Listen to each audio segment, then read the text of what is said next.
All right, so for this next part, what you're gonna do is we need to identify this unknown substance that's within the balloon.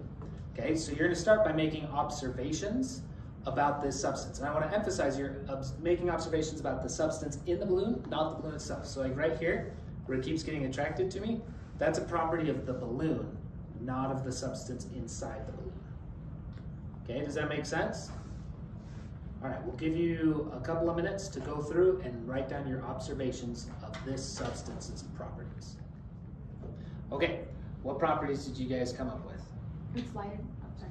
And that it's lighter than air. Okay, it's lighter than air, or what's another way we can say that? Less It's dense. less dense. We learned last year when we studied the layers of the Earth that the less dense an object is, it floats on more dense objects. So we're more dense than the air around us, so we sink in air. But this obviously is less dense than the air. Now, air is a pretty vague term. What gas is most prominent in our air? Oxygen. It is not oxygen. Or nitrogen. Helium. It's not carbon dioxide. Nitrogen. It's nitrogen. So whatever this substance is, it is less dense than nitrogen gas. Okay, what's another property? Okay, once again, that static electricity is a property of the balloon, not of the substance inside of it. And we want to know the substance. We know that's a balloon. We want to know the unknown substance inside. Okay, another property. It takes up most of the space in the balloon. Okay, so it's taking up space within the balloon, okay, which is occurring because it's what kind of substance? It's a gas. Okay, so that's another property. So this is a gas. At room temperature, whatever this is, it is a gas. Okay, can you guys think of another one?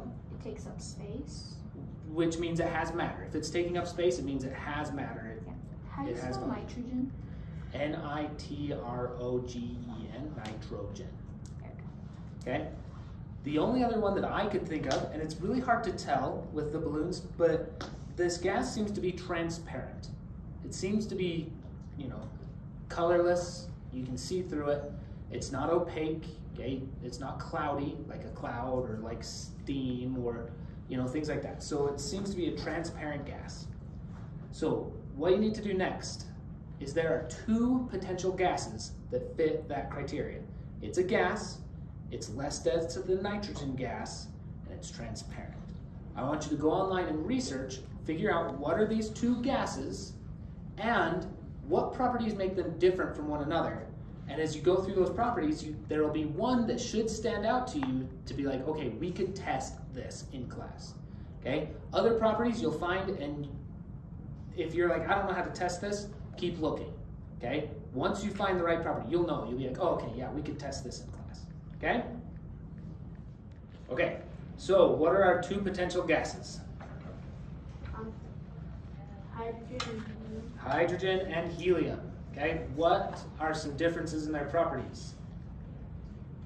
Hydrogen is flammable while helium is not. Okay, hydrogen is flammable, helium is not. There are some others. Helium is soluble. Soluble, is helium soluble in water or something? I don't know. That could be one. I don't know for sure. Helium is definitely bigger, right? Has more mass. But flammable or not, that's something we can test. So let's do that. Let me grab my stuff.